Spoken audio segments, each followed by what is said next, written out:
Hey everybody, it's the OP Leprechaun, and welcome back to my Superflat Survival world. Thanks for stopping on by. As you can see, a couple of changes since the end of the last video. I got rid of the inner wall and got our grid of lights all the way through it. Oh yeah, I'm wearing all iron armor instead of the butter armor, the gold armor that we had. So in between episodes, I did a little bit more villager raiding to try and get a few items here and there. These are some of the other items that I did acquire. But this right here, this is the real MVP. Let me tell you how useful a chest boat is on a Superflat world, especially now that you can put leads on them. Even if all you're doing is walking, even if you're not hauling them with the horse, look at how fast you can walk, and that thing just keeps right up with you at all times.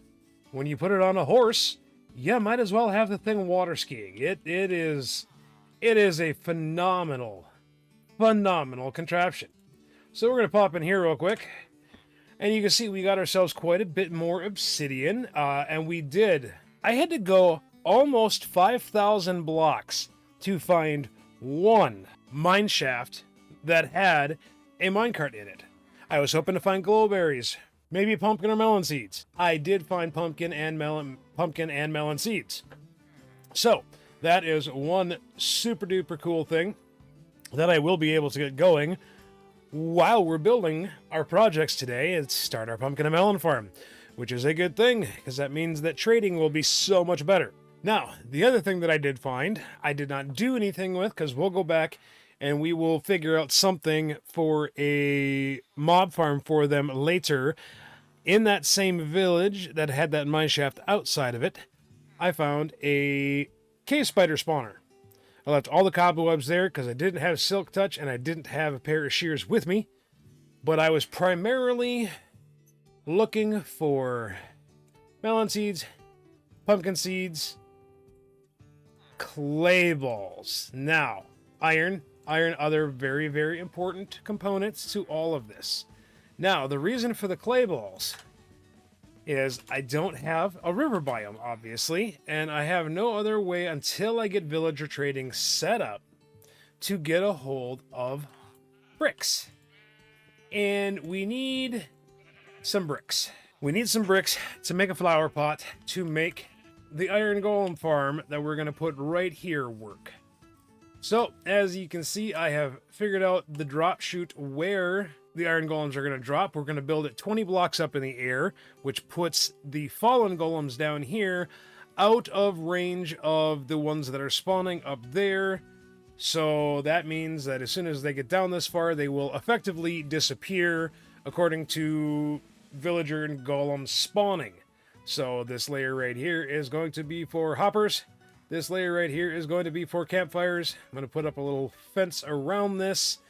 And Bob's your uncle. They fall in, they die in the campfires, and I get all the iron. That is what the plan is for today. We're going to get our iron farm built up. We are also going to go over there, and we are going to completely remove the last of this village. I do have 3 villagers left over in here. We'll actually pop over real quick. We get over to our little village here. What we will find is right inside, I think I showed this, putting a villager away in this box here. However, I have now traded with him because I needed a piece of redstone. He's going to get a more permanent home here shortly because this is actually where our trading hall is going to end up being, is where this village used to be. So we're going to go ahead and we're going to knock this whole thing down. We'll do that in a time lapse. Tired of those guys. So we'll just we'll show a little time lapse of me tearing down this whole village. Not a big deal, but all that's going to go away. But I do need to get the iron farm going first so that I can have iron for minecarts and this and that and 10,000 other things. So let's see what time it is. We'll get rid of this rain and we're going to get to building our iron farm. Okay, it is the next morning. The rain has gone away. And I made my flower pot, which is a super important part of this. Okay, so I think we have everything we need in order to build our new iron farm. So we're just going to go ahead and we're just going to start it. Let's get over here. I'm going to put down these hoppers just because I honestly just need to get them out of my inventory and free up a couple of spots. So we're going to go one each into the top of these, and we'll go down. The other thing I've started doing is getting myself a nice stockpile of dirt by mining out all the dirt on top of the bedrock right inside my spawning chunks here. It's a really good way to get dirt. Okay, so around here, it looks like I am actually going to need to make this 2 blocks taller all the way around. And from here, we're actually going to switch it to cobblestone, which is what we're going to make the rest of the farm out of. So the remainder of this, I'm actually going to build 20 blocks up in the air. So, 1. Okay, so this is going to be where the villagers are actually placed. So I'm going to go ahead and put the beds down now. It'll let me sleep through the night. And then we don't have to worry about any spawns up here. Okay, so now from here, we're actually going to go around and place dirt again. And this is actually where our cauldron is going to go. All right, we're going to place down a couple of torches just so that we have some assurity that we're not going to have a whole bunch of spawns up here. And from here, we're just going to give ourselves a little water bucket down.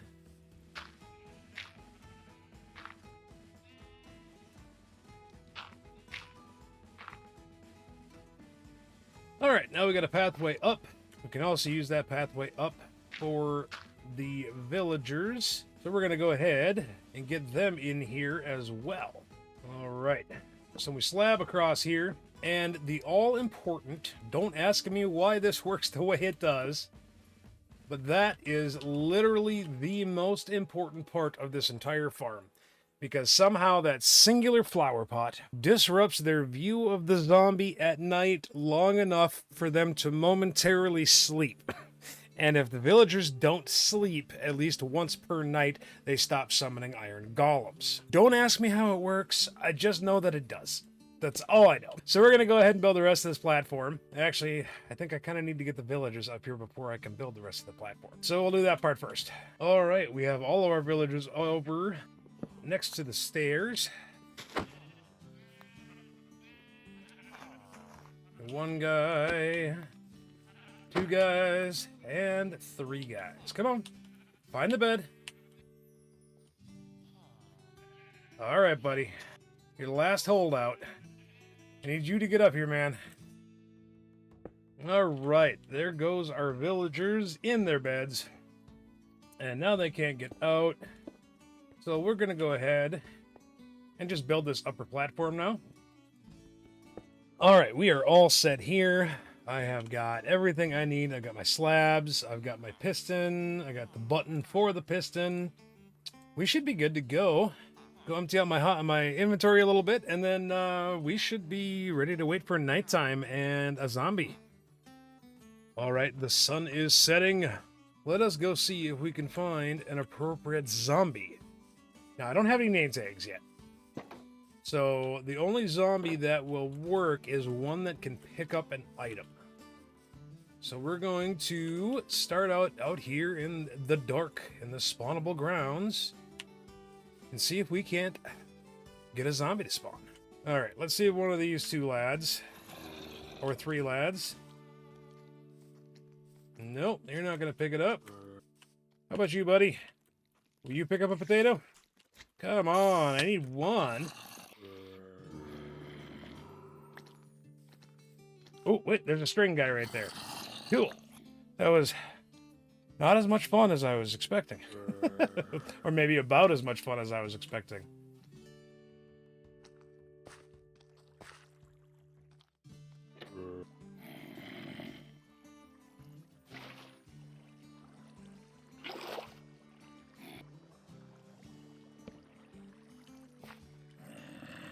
Okay, so he's in there now. Well, right now,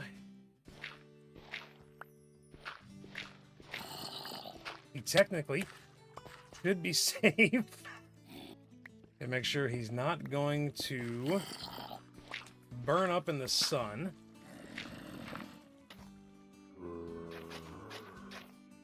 Okay. Let's go check this out. There's 3 of them. I don't even know if they've seen this guy yet. Well, he's not burning up in the sun, so we're going to count that as a win. I don't know if he needs to be up 1 if I messed up that calculation. Okay, second time around went quite a bit easier, but I did manage to get a butter boy in here. He's got his own fancy armor and everything. And he actually can't see me right now because his line of sight is actually in that trap door there. So now I can do the rest of this tomfoolery without him attacking me. Okay, now we can put this top slab here, get a little button here, and push it over, and now we can die. That was no fun. Well, okay, it's a good thing we're not playing hardcore, because that would have really sucked. Need to get rid of all that stuff before I open this back up to the masses here. So we're just gonna stay away from the lad right here. And that is a top half and bottom half slab. So if you go like this, you can see that is a bottom half slab, which means it is non-spawnable. Now,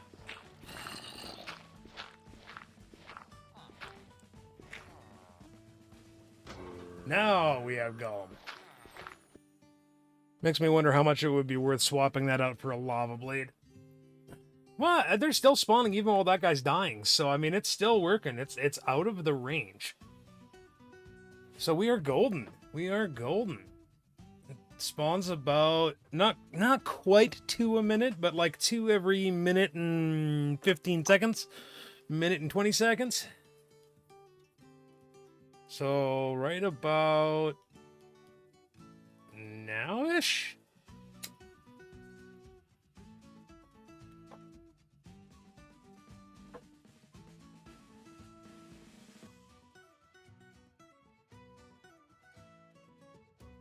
Okay. A little longer than expected, but I mean, they're still spawning before the one on the ground has time to die, so that works. That is what we want. So, I want...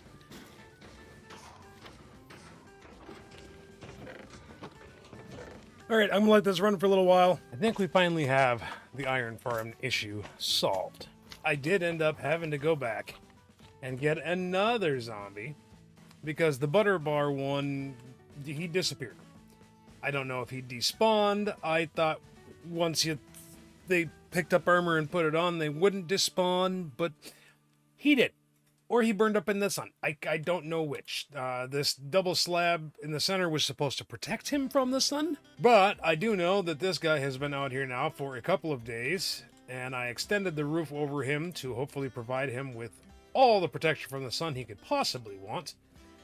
And the golems are still coming, and we are finally getting a decent amount going in there. And for some reason, they all seem to be dying in that very, very center. I'm not getting anything in the rest of them at all. They're all going in there. So, you know, what do you do? So now, I'm going to take some of my ill-gotten iron gains, and we're going to prep for our next little project here. Alright, one of the things that we do need to do is we need to mine all these trees. So I'm in a conundrum. I need some leaves, because I don't have access to glass yet. So when I make the villager breeder, I can use leaves in the place of the glass for a spot for a minecart to come and snag them out of the corner. Leaves work in place of the glass. But I am actually still struggling to keep enough saplings to repopulate that when I'm done farming. So, well, I'm going to harvest this lot of trees, and we'll figure something out after that.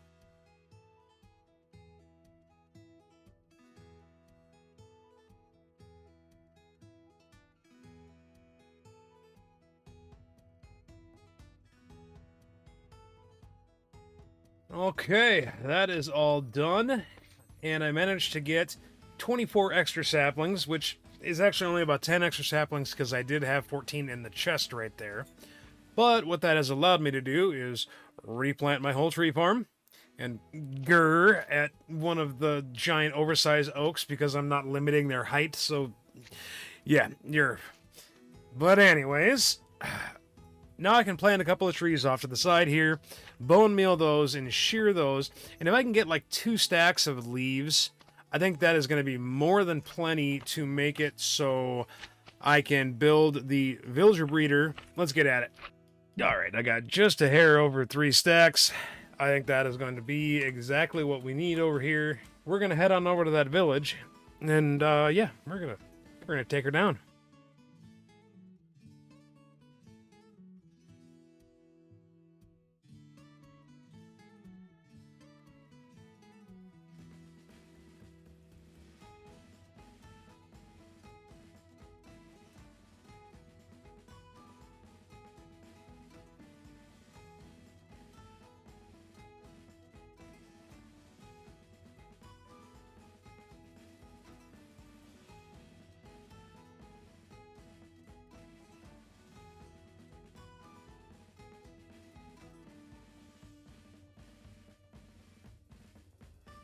Well, I'll tell you what, if it weren't for slimes, I'd have no friends at all in this world, eh?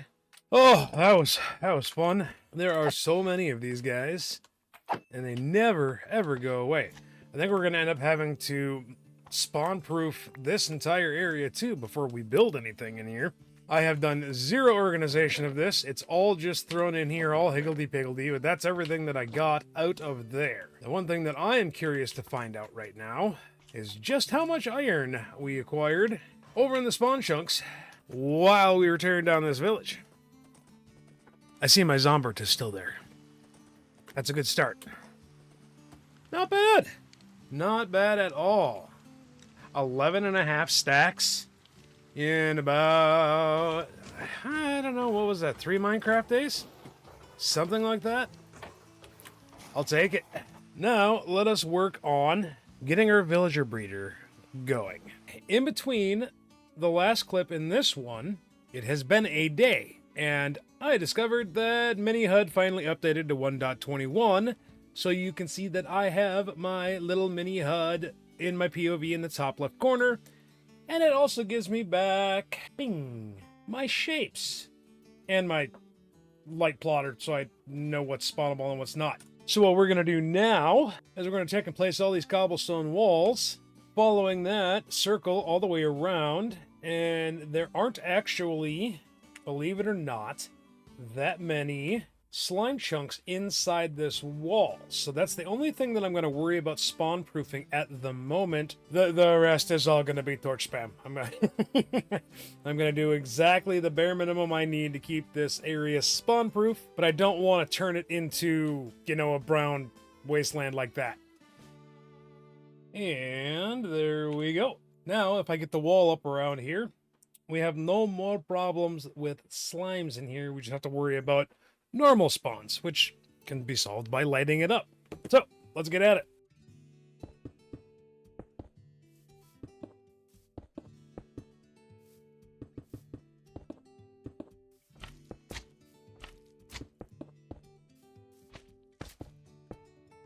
And there we go. That is all done now. And we should now be slime-free inside of here. That is going to be a very, very nice thing to be able to say. I will probably go ahead and put in a couple of fence gates. So now we have access through our fence, following the roads on all 4 cardinal directions. Okay, next, lighting this area up so that it's completely spawn-proof for everything else too, because right now that's a lot of red. Well, it's yellow, but, you know, it's a zeros, and at night it'll turn red. I'm going to go ahead and light all this up. I will come back when I have that accomplished, and we will go from there. And as the moon rises over another lovely night, it looks like we are 100% spawn-proof inside the circle here. The torch spam is ugly. I will grant you that. And at some point, we will have to do something about that. So, I'm going to sleep this night away, now that I know that I didn't miss any spots, and I'm not about to get cornobbled. which is a real word, by the way. Look it up if you don't believe me. Take a wild guess in the comments of what it actually means to be cornobbled. Okay, so we're all ready to go with our next part of this project, and that is figuring out exactly where to build the farm, because there's going to be 2 farmers in a field suspended a little bit up in the air so that there is enough room to drop the babies out of it down a water stream to another chamber that then I can get underneath to get the mine carts to haul them out to the trading hall. So yeah, fun stuff there. We'll figure it out. Okay, this is big, y'all. I had not planned to come back this early because the villager breeder is not yet done. I think I've got it figured out, but this is way too important not to at least show this. I mean, this is... I expected this, but not so soon. We'll put it this way. Oh, tell me he despawned. There he is. Okay. So, the Wandering Trader is here with one of the most important trades you can get on a super flat world. Now, I'd love to say that I had enough emeralds to take advantage of the Dark Oak Sapling trade, but I do not have that. But what I do have is enough to buy him out of a stack of sand. And what that means is I have to learn how to do a sand duper. Thank you, kind sir. I don't actually know how to make a duper for anything, much less a sand or TNT duper. So that means that I now have to learn that. Not right this second, because we're in the middle of a project here. So I'll give you a quick rundown of where we're at so far. So this is going to be a carrot field. I gotta go back and grab all my carrots from over there, but I was too excited about the Wandering Trader. Carrots, so there's gonna be beds here for the 2 villagers that I have, you know, in this villager breeder. Trapdoor going over to the water tunnel, beds over here. They go down the little tunnel of despair here, and they end up over here. And then, hi, bud. I really wish I had more emeralds and I could buy those from you. I would really appreciate having dark oak. So once I get some powered rails, they're going to go right here, and they are going to bring our villagers up to where we're going to drop them off. Basically, whatever villager trading hall. So anyways, little babies will fall down here, and they'll get taken down the water channel. It's just barely enough to get them down this. There we go. And then there's a half slab here so that I guarantee they'll get under here. And then the babies are too small to get caught in this, but once they grow up, they will automatically swim up here and then get stuck in this corner over here. So that is that. And then the reason I needed leaves for all this is because leaves are the only block that I know for certain that the villagers can be transported through on a minecart and not take damage. So that was easier than trying to get glass with the limited resources that I have. I'm going to go back to making this all work now that I got to trade with the Wandering Trader. I'm going to get some farms planted, and then we're going to get our villagers up in here. All right, we got our first heart symbols. I didn't see a baby pop out, though. Oh, there we go. Does it work? Does it work? Does it work? Hey, we got a baby. All right, now let's see if the baby goes where it's supposed to. That's the most important part. It's kind of early in the day for baby making, isn't it, boys? What do you do? They do love to jump on a bed, don't they? And down he goes. All the way to there, where he is totally fine. And now we just wait for him to grow up. All right. Well, while we're waiting for the little guy down there to grow up, I did have one of these guys with a trade that I can use. Not that one. This one. All right. He's an apple trader, not a pumpkin trader. So that's fine. Right now, I really just need the emeralds from him more than anything else. Oh, I can't quite get... Okay, I'll have to let him unlock. And we got another baby going. Okay, I don't know how... It's fairly early in the day, so he might unlock yet. All right, I can at least get... Okay, I got 3. Oh, come on, unlock for me so I can get 1 more so I can get my first new wood type, because I would really like to have that for building my house. Nope. Come on, man. Unlock for me before he goes away. We got 3 emeralds. I need 2 more emeralds to be able to grow a dark oak tree. Come on, help a guy out. Oh, don't tell me he despawned now. No! No! Oh, he despawned. Ah! Now I'm gonna have to wait around for the next wandering trader that has dark oak. That is so painful. It's alright, I will start getting more of my emeralds so I have them on hand when he's around. Oh, that's disappointing though. I mean, I'm glad I had the emeralds I did to get the dirt trade. And there we go. As soon as the first one grew up, he popped right up through and into the corner where he's waiting for me to pick him up. Now, the only thing that I have to wonder is if I made this drop far enough. That is 1, 2, 3, 4. So I might only be limited to 3 new villagers at a time because this guy might still have this bed claimed. So that is going to be the next thing we have to figure out is, well, I'm going to add 2 more beds right away. We'll do that first, then we'll go from there. All right, editor Leprechaun from the future here, coming back in because, you know, once again, I am completely incapable of paying attention to how long these episodes are going. I thought I was doing a really good job and managing it quite well until I loaded it all into the editor and realized that yeah, there was a lot there. A lot. So, we're going to call this an episode here with our villager breeder and our iron farms complete. And next episode, we're going to pick right back up where we left off here. And, yeah, again, let me know in the comments if you figured out what cornobbled means. But, thanks for watching. Leave a comment, a like, subscribe if you haven't. And we will catch you on the next one. Bye.